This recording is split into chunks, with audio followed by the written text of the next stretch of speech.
Hello, shall we start? Hello?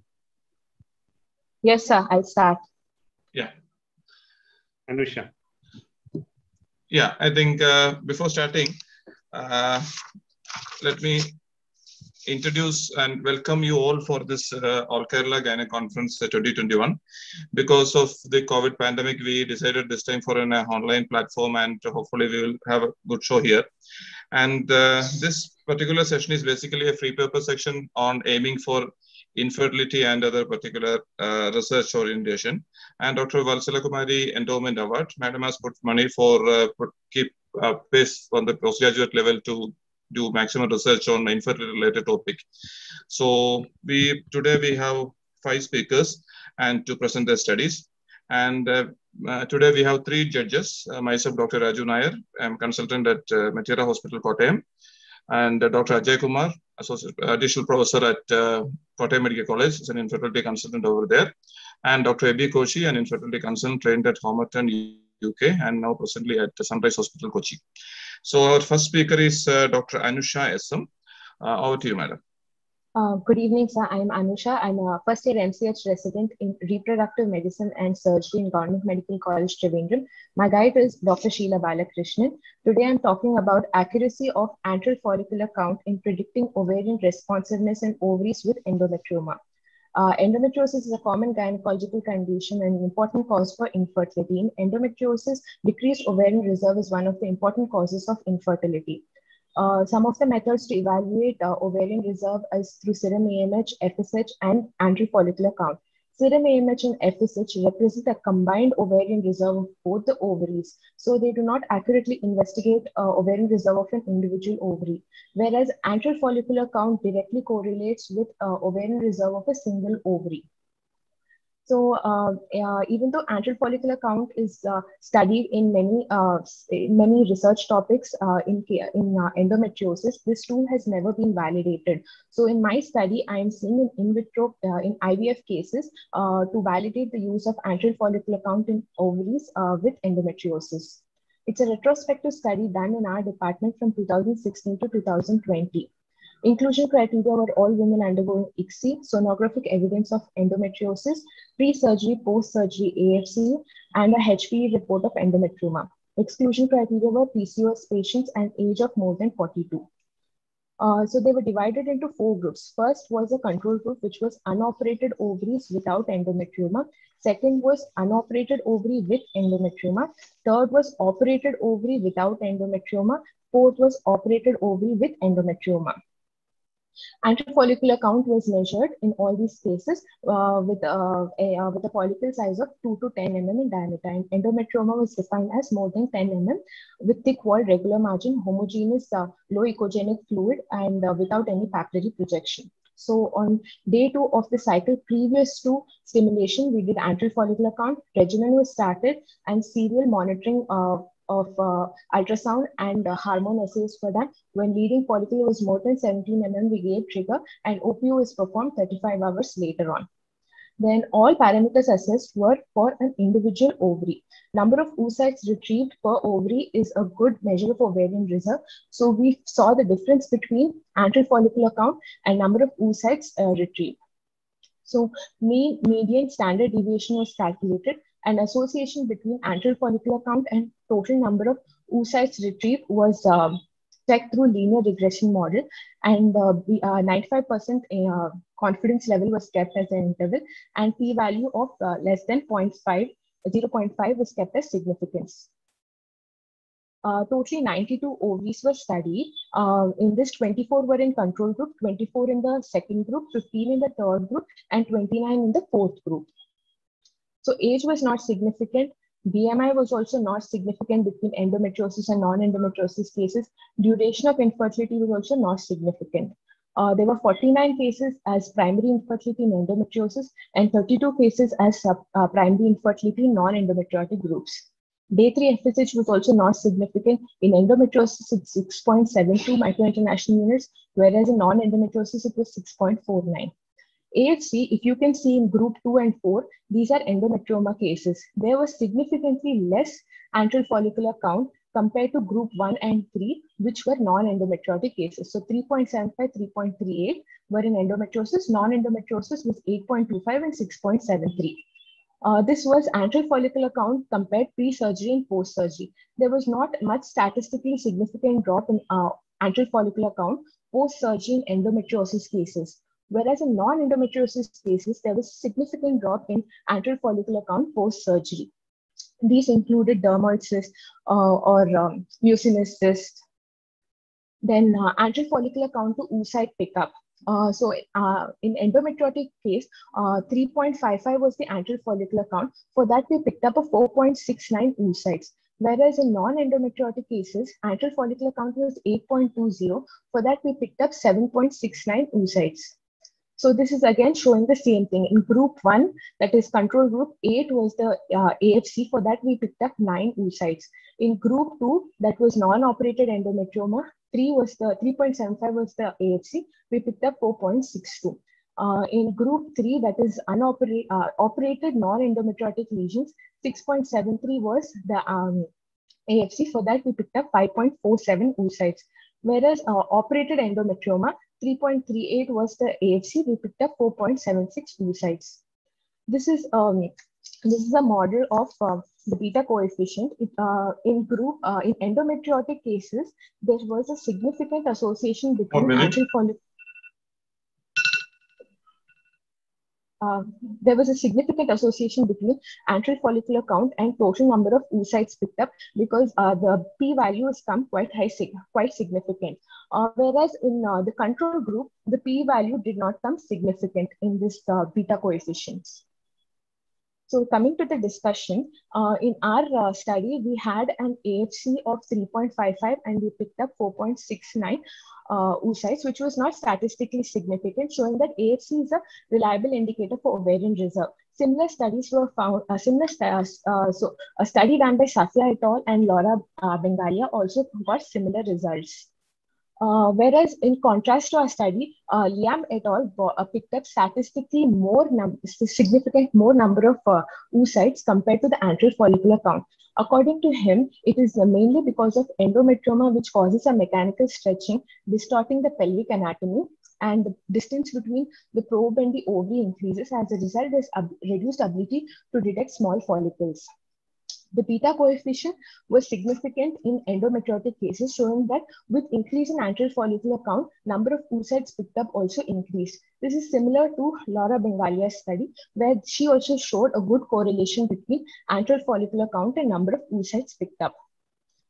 In our study, endometriotic patients had a reduced antral follicular count compared to non-endometriotic cases. This was similar to a study done by Safia and Benny Almong. So according to Sanchez, the probable mechanism of reduced ovarian reserve in endometriosis is probably because of the toxic substances which diffuse into the surrounding tissue of ovary and reduces the ovarian reserve. And Kitajima... Time is up, please speed up. Okay, according to Kitajima's study, there is early activation of granulosa cell, premature activation of the follicles, and early depletion of the oocyte reserve. And there was no statistical significance drop of antral follicular count post-surgery in our study, which was similar to a study done by Mousy. But later on, he contradicted in another study, saying that there's a significant drop in oocyte. The probable mechanism of not a significant drop in antral follicular count is because the number of oocytes around the endometriotic tissue is quite less compared to cysts like dermoid or serous. That's why in our study, probably we had a greater fall in antral follicular count in non-endometriotic operated cases. So conclusion is presence of endometrioma does not affect the diagnostic performance in the antral follicular count and is a reliable means to estimate ovarian reserve. Limitation was it was not sufficiently powered for intergroup comparison, and it was a retrospective study. So these were my references, sir. Okay, thank you, Anusha. There's one question from my side. What was the standard mechanism you used for assessing the AFC, like the inter-observer variability, the type of transducer, the frequency which are used for checking the AFC? Because it's a retrospective nature, have you standardized that the variabilities are without much bias? Antral follicular count is done mainly only by the assistant professor or associate professor in our department. We used Wollaston 8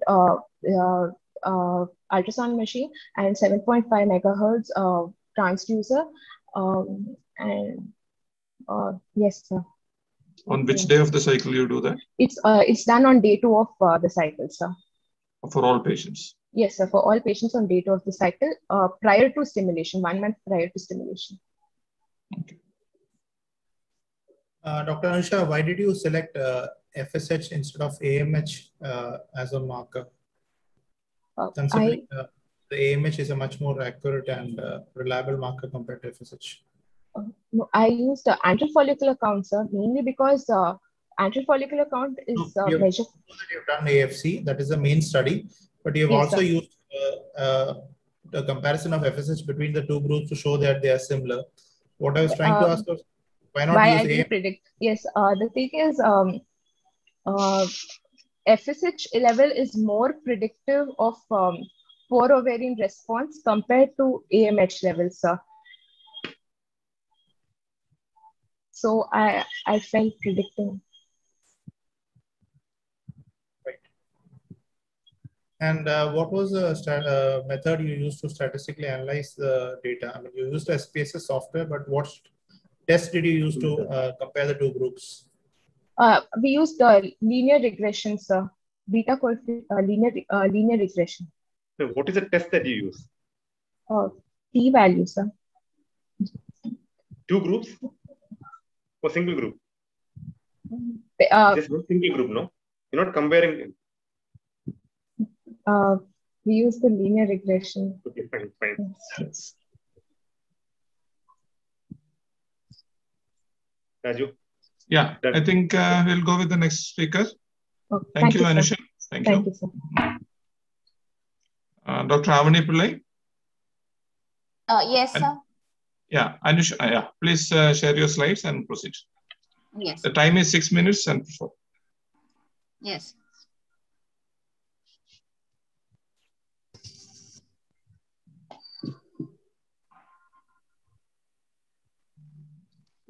So my topic is serum estradiol level on the day of ovulation trigger and pregnancy outcome in IVF ICSI cycles. So, am I audible? Yeah, fine. Are you presenting from the phone? Can you put it as slideshow or something? Yes, I'll try. Yes. So, is it okay? Yeah. I think so. Yeah. Okay, thank you, sir. So my topic is serum estradiol level on the day of ovulation trigger and pregnancy outcome in IVF ICSI cycles. So as we know that estrogen is mainly secreted from the granulosa cells and it rises significantly throughout the controlled ovulation cycle. T2 levels are said to increase in more than 10 folds in IVF cycles compared to natural cycles. And it also plays an important role in regulation of uterine preparation for embryo implantation throughout the stimulation of endometrial proliferation and enhancement of the uterine and endometrial perfusion. So we measure the serum estradiol levels in IVF ICSI cycles on the day of trigger to assess the ovarian response in the IVF cycles as well as to predict the hyperstimulation. But there is conflicting evidence with regards to the impact of this supraphysiological estradiol levels in IVF cycles on pregnancy outcome such as oocyte quality, implantation, and clinical pregnancy rates. The objective of my study was to evaluate the effect of serum estradiol level on the day of ovulation trigger on pregnancy outcome in IVF ICSI cycles. It was a retrospective cohort study. It was performed at a tertiary care university teaching hospital over the period of 1 year. My sample size was 83. And the inclusion criteria was women who underwent IVF ICSI cycles with their own eggs and experienced fresh embryo transfer during this period. Women included in the study were divided into 4 groups according to the serum estradiol levels on the day of ovulation trigger.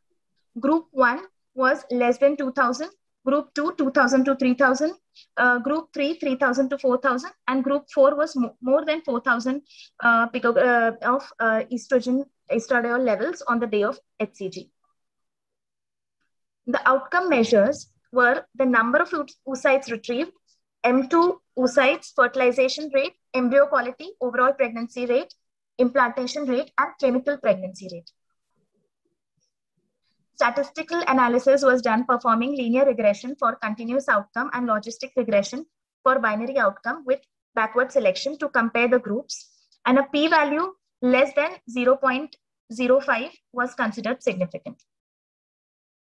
The demographic parameters such as age, BMI, duration of infertility, and indication of IVF were compared among these 4 groups and were comparable. My result in these 4 groups, as you can see, the p-value shows statistically significant in the number of oocytes retrieved, M2 oocytes, and also in the good quality embryos, that is grade A and grade B embryos. Those criteria shows statistically significant result, whereas the other parameters like implantation rate, overall pregnancy rate, and clinical pregnancy rate does not show any statistical significance. So this is the graphical representation where it shows that as the E2 level rises, the number of M2 oocytes are increasing gradually. The good quality embryos are also retrieved are also more in number. The overall pregnancy rate, though, is increasing initially, but at E2, then the 4th group, where the E2 levels are more than 4,000, the overall pregnancy rate is coming down.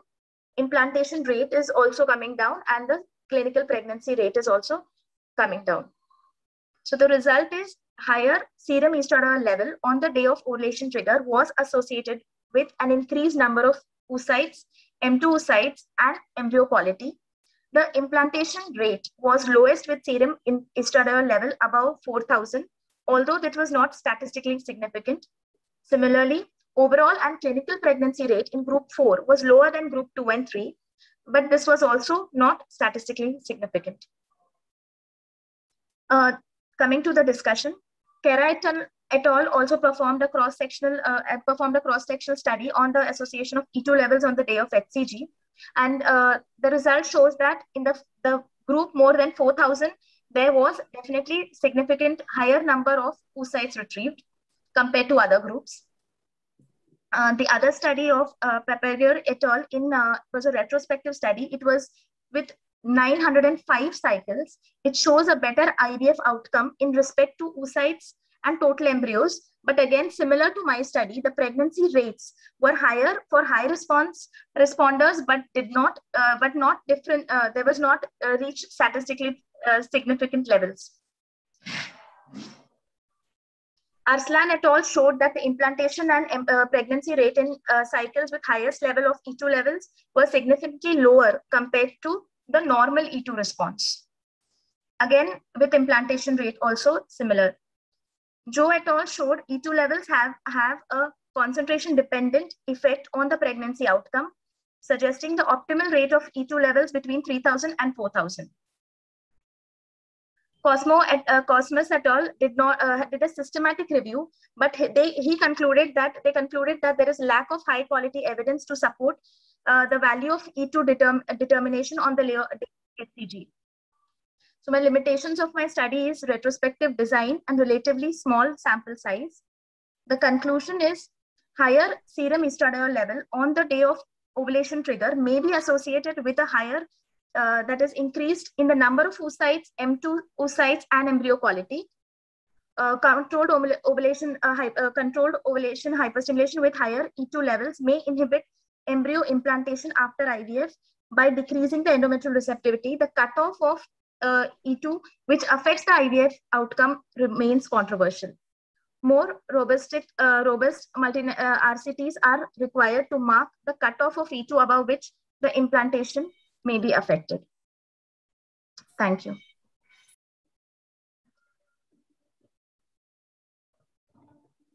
Can I stop sharing?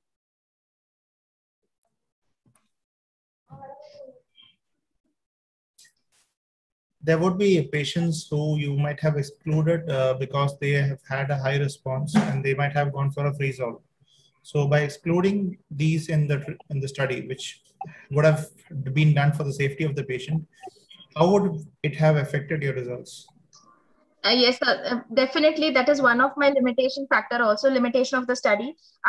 Because we did for patients who had hyperstimulation and very high like very high E2 levels were not transferred.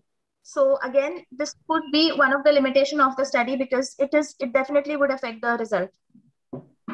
Because if those were included, again, the implantation rate could have further dropped. And were you including only the first cycle for calculating pregnancy results, or is it a cumulative pregnancy result? No, it is just one cycle. All these were one cycle results. Is there any the protocols used for all these patients were same, or it varies? Is all long protocol or antagonist protocol accordingly changes, or fixed to one protocol? In my study, agonist as well as antagonist, both protocols were used. And these were among all the 4 groups, all the patients had agonist and antagonist protocol both. So do you have any subgroup analysis of agonist in this particular segment and antagonist in particular segment and the outcome based on E2? Because it matters a lot, no? Yes, yes, sir. So most of the cycles were agonist cycles and very few were antagonist cycles. That's why the subgroup analysis I have not done, because the most were agonist cycles. Ajay? Ajay, unmute yourself, Actually, only subgroup analysis vendarino in two group.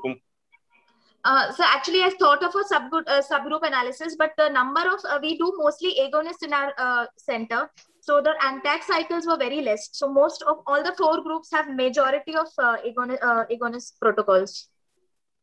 So you could have just taken one group. If not, subgroup group matra either agonist or antagonist group matra.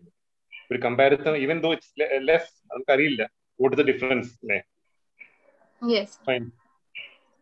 Raju, fine, Raju. Yeah, I think, thank you, Avani. I think we'll move to the next speaker, Dr. Lashmi Sujani, CH. You can share your slides.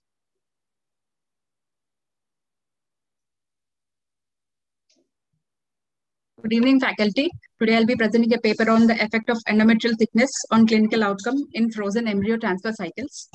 For a successful implantation and clinical pregnancy to occur, we need a good quality embryo and a receptive endometrium. To check the endometrial receptivity, the most commonly used parameter is endometrial thickness. Sir, I'm sharing the slides. No, it's not coming. We are seeing you only.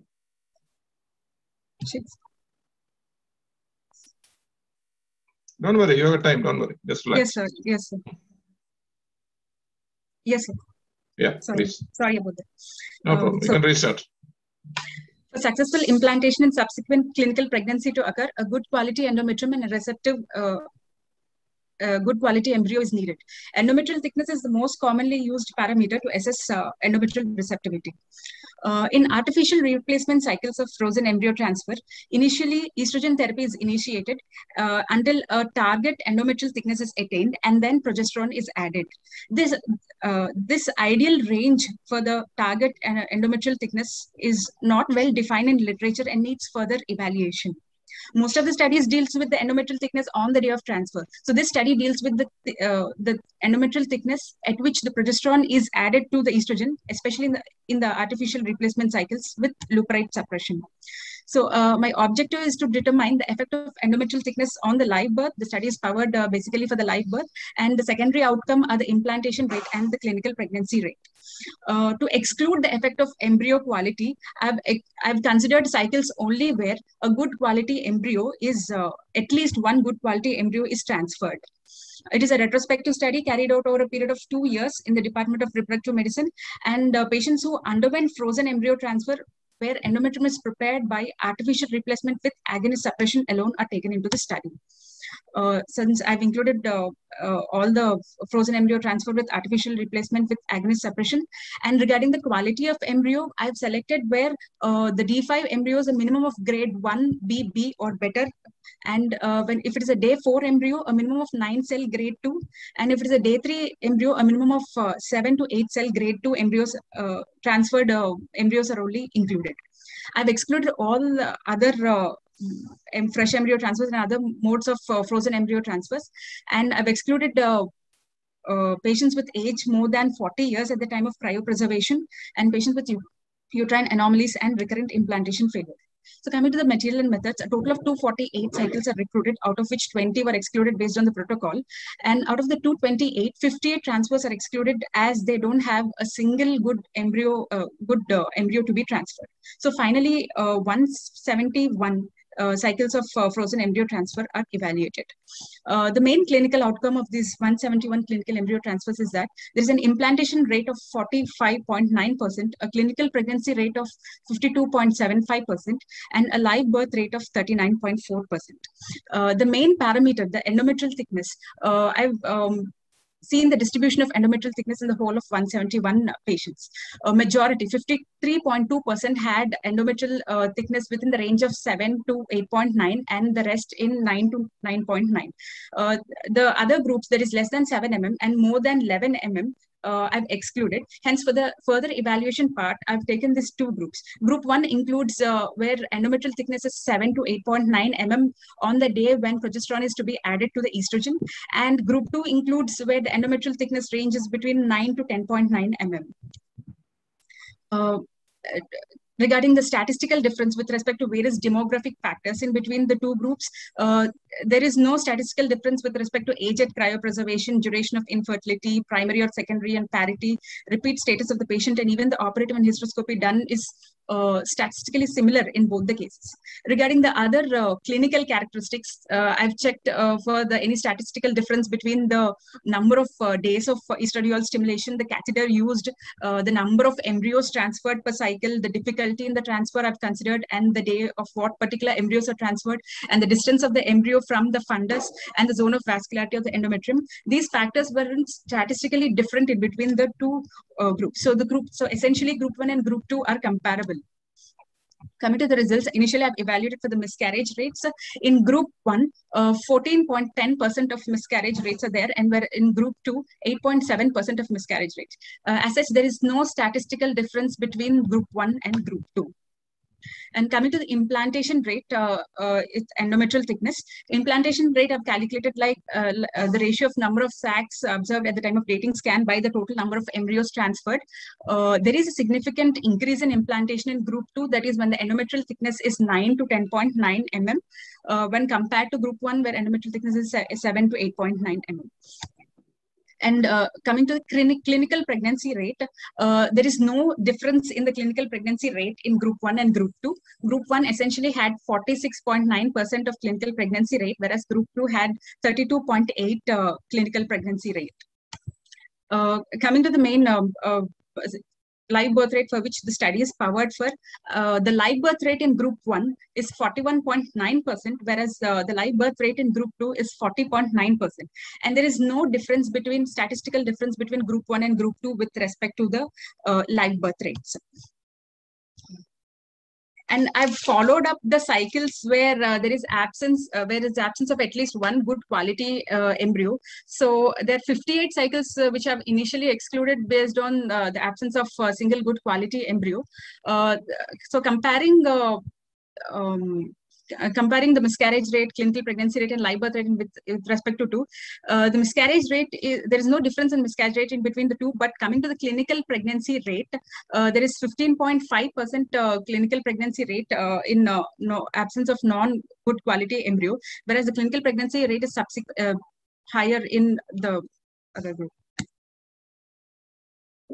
Coming to the live birth rate, there is only 5.10% live birth rate when there is no good quality embryos transferred, but compared to 39.4% live birth rate when a good quality embryo is transferred. Hence, that's it. The limitation of the study is being the retrospective nature, and the main parameter endometrial thickness has a high risk of observer bias. So these are the main limitations of the study.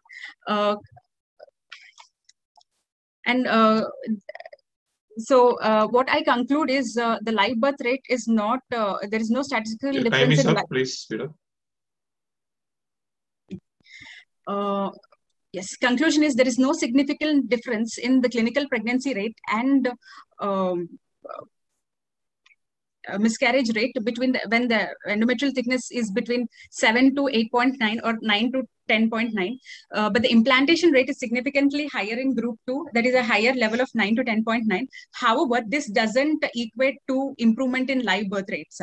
And ultimately, embryo quality is the single most parameter in determining the outcome. This study, it agrees with Wang et al. Study from 2017, where endometrial thickness is a better parameter for live birth rate in fresh transfer cycles rather than the frozen transfer cycles.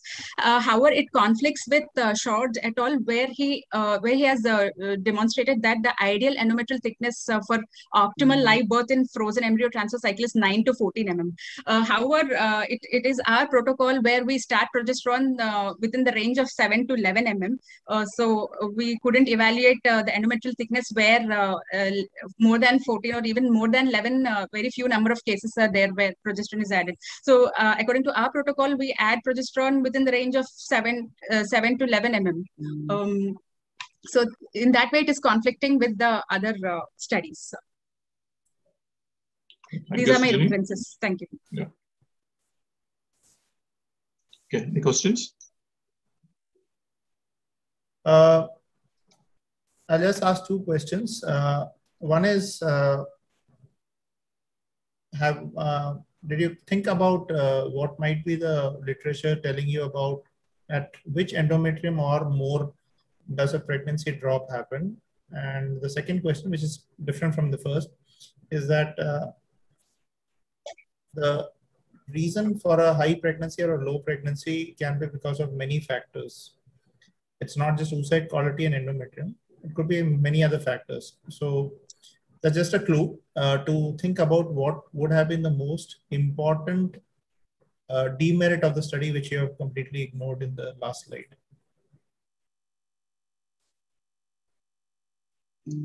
Sir, initially, actually, to our protocol, according to our protocol, we don't go beyond 11 mm where we start the progesterone. No, my question is, at what cutoff above the endometrium thickness where does pregnancy rates drop according to established literature? Established more than 12 mm, there is a drop in pregnancy rate, sir. Plus, that 12 mm is the embryo thickness on the day of transfer. But the embryo endometrial thickness I'm evaluating is the day when progesterone is added to the estrogen. It is not the day of transfer. No, that's fine. I mean, after you start progesterone, it usually doesn't increase much. What I'm trying to find out is if you remove that group from your study, the reason for doing the study goes off completely in one way. Isn't it true? My aim is to... You already taken off the very less thick endometrium and the very thick endometrium. So you basically gone to the area where pregnancy rates are reasonably fair. Yes, okay. But it helps us to make a clinical decision whether to start progesterone when it is around 7 to 9 or to go beyond to wait for 2-3 days of estradiol and wait for more than 9 mm. I mainly wanted to compare between, is it okay to start progesterone when 7 to 9 mm or can I wait can I give 2-3 days of estrogen and get a 9 to 11 in between, which might Lakshmi, give a better pregnancy? We have got that point. Now we'll move to the second question.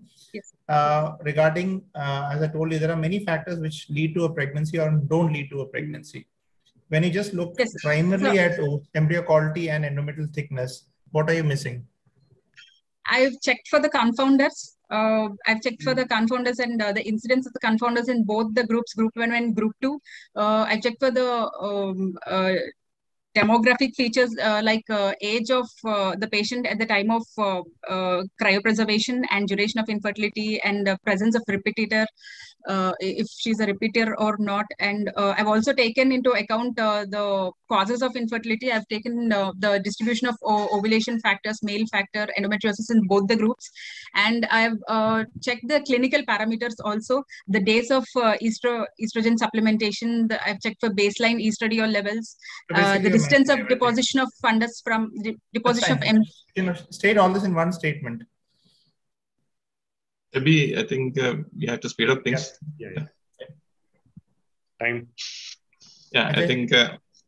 Any more questions? Yeah, fine. Yeah, okay. Sujani, thank you. And we'll go to the next speaker, Sholan Acharya. Yes, sir. Yeah, please share your slides and speak.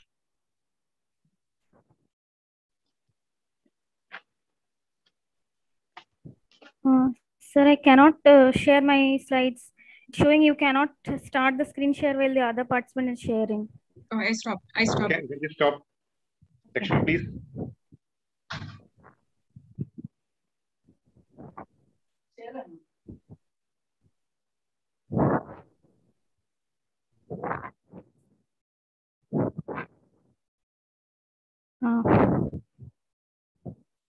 Good evening, jury members and my dear colleagues. Myself, Dr. Sholan Acharya, resident in reproductive medicine and surgery of Trivandrum, is presenting my paper on pregnancy rates with ICSI for severe male factor infertility and those without male factor infertility. Introduction. The intracytoplasmic sperm injection was introduced in 1992 to improve the fertilization in couples with male factor infertility undergoing IVF or in couples with fertilization failure in a prior IVF cycle without detectable abnormalities of semen parameters. It is possible to obtain satisfactory pregnancy rates with ICSI even when few spermatozoa are found in the ejaculate or surgically recovered from testicles or epididymis, which was almost impossible through classical IVF. Studies support the use of ICSI for male factor infertility, but the use of ICSI for non-male factor infertility has increased dramatically in the recent years. ICSI overcomes some IVF difficulties such as zona pellucida abnormalities that prevent sperm fusion to the oolemma, zona pellucida hardening, and DNA contamination from additional sperm in the pre-implantation genetic diagnosis cycles. There are several studies comparing ICSI with conventional IVF in both male factor infertility as well as non-male factor infertility couples undergoing the ART treatment, but few studies addressing whether ICSI surpasses the worst specific outcomes due to the male factor. The objective of my study, it's a retrospective study to compare the clinical pregnancy rates with ICSI for couples with severe male factor infertility and those without male factor infertility. The materials and methods, patient records were reviewed from 1st of January 2017 to 31st of December 2020 to identify those couples who underwent IVF ICSI cycles for severe male factor infertility. It included males with severe oligoasthenoteratozoospermia and azoospermia, both obstructive and non-obstructive, where the surgical sperm retrieval could be done to recover sperms. There were 51 such couples and they were kept in one group for analysis. Couples who underwent IVF ICSI for indications other than male infertility were also identified to include in the study and were kept in another group for analysis, which was around 51 couples. The couples with female factors like diminished ovarian reserve, age greater than 40 years, endometriosis, adenomyosis, fibroid uterus were excluded from the study. Female parameters like age, BMI, and anti-Mullerian hormone, antral follicle count, and male parameters such as sperm count, motility, and morphology were noted. IVF ICSI was performed as per the departmental protocol. All the subjects in the study underwent frozen embryo transfer after endometrial preparation with hormone replacement, and serum beta HCG was measured after 2 weeks of transfer. The presence of fetal pole and cardiac activity at around 6 weeks after the transfer confirmed the clinical pregnancy, which was noted for analysis. My statistical analysis was done by using continuous variables were analyzed with mean and standard deviation. Categorical data were represented as proportions. Chi-square test was used to compare the significant difference between categorical variables, and student t-test was applied for comparison of continuous variables. Difference was considered significant if the two-tailed p-value was less than 0.05. This study was powered to 80% to detect a difference of 20% in the outcome with an alpha error of 5%. So the results are the two groups were nearly similar in their age with a p-value of 0.1, BMI, serum AMH levels, and antral follicle count. The indication for IVF in group 1 was severe male infertility for all couples, and 11 females had polycystic ovarian syndrome as a contributory factor. In group 2, polycystic ovarian syndrome, tubal factor, and unexplained infertility were the main indications, and 3 patients with severe male factor underwent donor ICSI cycles. The severe male factor infertility subjects in group 1 comprised of 34 severe OAT patients and 17 azoospermic, out of which 18 patients underwent surgical sperm retrieval. In group 2, 3 patients with azoospermic and donor sperms were used. So the number of good quality embryos which were frozen for replacement were similar in both the groups with a p-value of 0.5. There were 35 pregnancies with a clinical pregnancy rate of 68.8% in couples with severe male factor infertility, and 42 pregnancies with a clinical pregnancy rate of 82.3% in those without male factor. There was no significant difference in the clinical pregnancy rates in both the groups. So the discussion, our study evaluated the effects of severe male factor infertility on ICSI outcome compared to a control group comprised of non-male factor infertility undergoing IVF ICSI. Adequate female age is a pivotal factor determining these successful outcomes even when severe male factor is the main infertility cause. In our study, we have reduced the bias due to maternal age on the outcome by excluding couples where the females have diminished ovarian reserve and there is no significant difference in female age between the two groups as stated above. The ovarian reserve markers are also similar between both the groups. The number of good quality embryos which were frozen was significantly different between both the groups. The number of good quality embryos frozen was not significantly different between both the groups, which shows that the sperm selected with ICSI in those with severe male infertility gives as good embryos as those sperms selected from those without male infertility. Though clinical pregnancy rate was lower in the group where severe male factor infertility was identified, but the difference was statistically not significant. This concludes that ICSI overcomes severe male factor infertility and gives outcome nearly as good as in those without the male factor infertility. So the limitations of my study, it's a retrospective study. It is a small sample size. Severe male infertility can be subdivided into categories and their results can be evaluated separately. And my references are this. So, thank you. Questions? Yes, sir. Thank you, Shola. Yes, sir.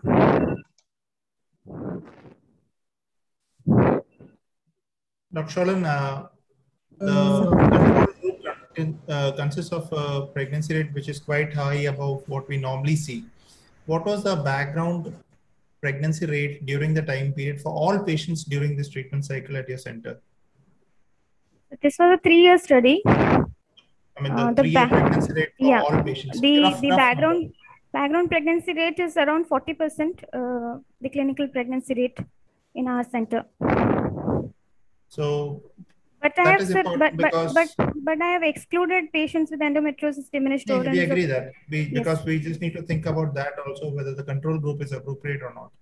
The second thing is, if you were to take only one factor of female infertility and use that as a control group, which one would you select?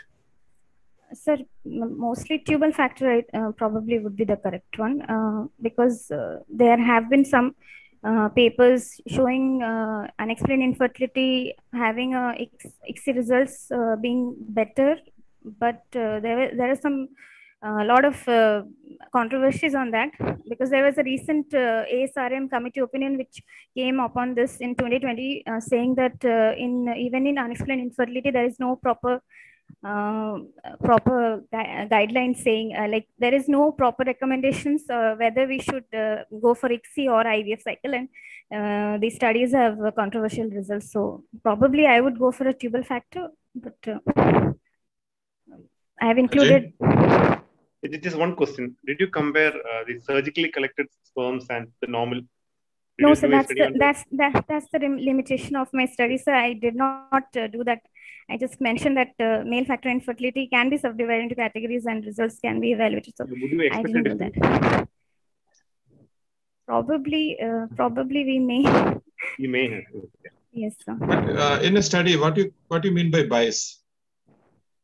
So the bias is if a presence of confounding a factor which is present more in one group, which can skew the results to one side. Like basically, if there is a age factor which is low in one group. There are different types of bias in your study. What all biases are there in your study? Can you just elaborate? It is a retrospective study, sir. So it is not, and then there is no randomization. So there are the biases are. Okay, leave it. Yeah, selection bias is there. Selection bias. Yeah. Okay. Yes, thank you, Sholan. I think we'll go to the last presenter. Dr. Panduranga is here. Yeah. You can, Sholan, you can leave your slides. Yes, sir. Yes, sir.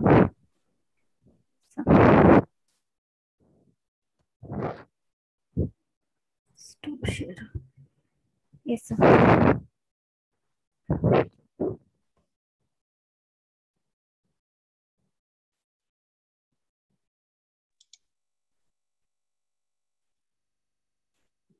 Yes, you can start off, Dr. Panduranga. Yes, sir. Yes, sir. Yeah. Yeah. Good evening, everyone. Thankful for AKSAOG providing me an opportunity to present. My study is about a comparative study of effect of clomiphene citrate and letrozole for the induction of ovulation in primary infertility. As we know that infertility is defined as failure to conceive within 1 year of regular and unprotected intercourse. Primary infertility denotes that those people who was having already not conceived, and secondary infertility is who was already previously conceived. And infertility affects 10 to 15% of the couple in the reproductive age group. In normal fertility couple, there is about 25% of chance that in a single cycle. If you wait for the 1 year, it is about 85%. After 12 months of unsuccessful pregnancy attempts, a cause should be explored because the likelihood being normally fertile is only 15%. The probability for achieving a live birth without treatment decreases with increasing the age and duration of fertility. 5% for the each additional year of female partner age, and 15 to 25% added to the infertility of each year. Therefore, every effort should be recommended to minimize the time need to achieve the correct diagnosis of the infertility and to provide accurate information to the couple. N-ovulation is one of the most common cause, that is 40%, and 30 to 50% in the tubal and the uterine factors, and 10 to and less is the cervical factors. Agents we are using is clomiphene citrate, letrozole, which are GnRH agonist, and FSH and SCG for follicular rupture. Clomiphene citrate is a non-selective estrogen receptor modulator. Letrozole is an aromatase inhibitor which prevents synthesis of estrogen and from the granular cells of the ovary. Letrozole is recently reintroduced drug for the induction of ovulation. Unlike clomiphene citrate, it has less effect on endometrial thickness and cervical mucus plug. So main study is about to compare the efficacy of the letrozole and clomiphene citrate induction of ovulation in primary infertility. It's a non-randomized controlled trial done in Kannur Medical College. Patients who are attending in gynec OP for a period of 2 years. Sample size is 1,100. Inclusion criteria is all cases of primary infertility, age group between 24 to 35, menstrual cycle it's a regular, that is 21 to 35, and body mass index between 20.6 to 30.2, and excluded the all hypertensive, diabetic, and chronic patients, and gynecological risks such as ovarian cyst, fibroid, and hydrosalpinx, patients with the history of secondary infertility and main infertility. This is how our flow chart will go. Patients who have inclusions, and after inclusion exclusion criteria, we made it into two groups. One is letrozole group, one is a clomiphene group. Letrozole is 2.5 milligram orally for 50 ladies, and clomiphene is also 100 milligram orally for 50 ladies. And we consider demographic factors like age, menstrual cycle length, infertile period, and BMI. And both groups started with the second day with the letrozole and the clomiphene citrate. That is one group with the letrozole, other group with the clomiphene citrate. OD dose for 5 days. And folliculogenesis is monitored using a transvaginal ultrasound from 11th and 13th and 15th day. If there is more than one follicles, we are considering a larger follicle as considered. On the 11th day, the mean incidence is diameter is 15.3 plus or minus 2, and 13th day it is 18.4, and the 15th day you will see one signs of ovulations, and all tabulated and statistical analysis done. This is the diagram showing 11th day and 13th day, 14 mm and 18 mm in transvaginal ultrasound. And coming to the result, the main demographic factors like age, menstrual cycle, length, infertile period, and BMI doesn't have any correlated with not statistically significant.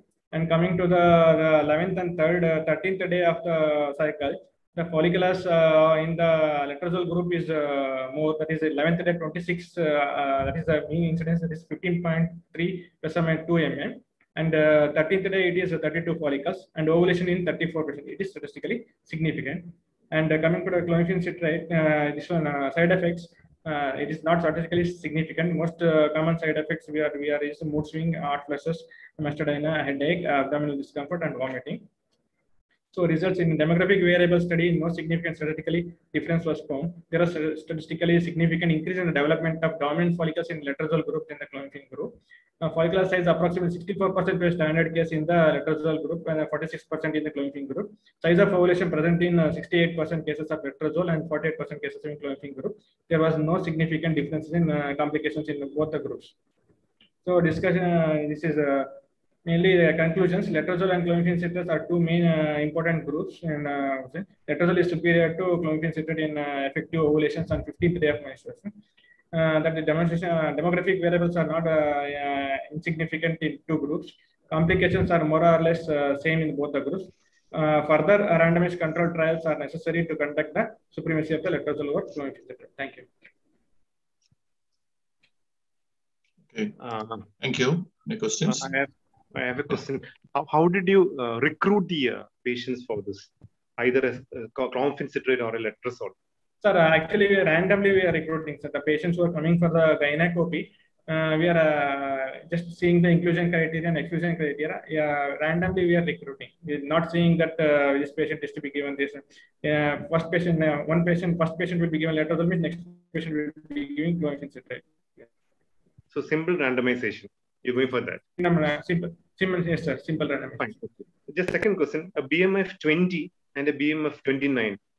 Yes, sir. Difference? Sir, actually, the thing is, obesity, there may be a chance that she may go in for polycystic or anovulatory phases, sir. And anovulation conditions. So maybe she letrozole, maybe it will like more effective than the clomiphene citrate. But you have not compared them, isn't it? Yeah, indeed, sir. I'm restricted that within that only, sir.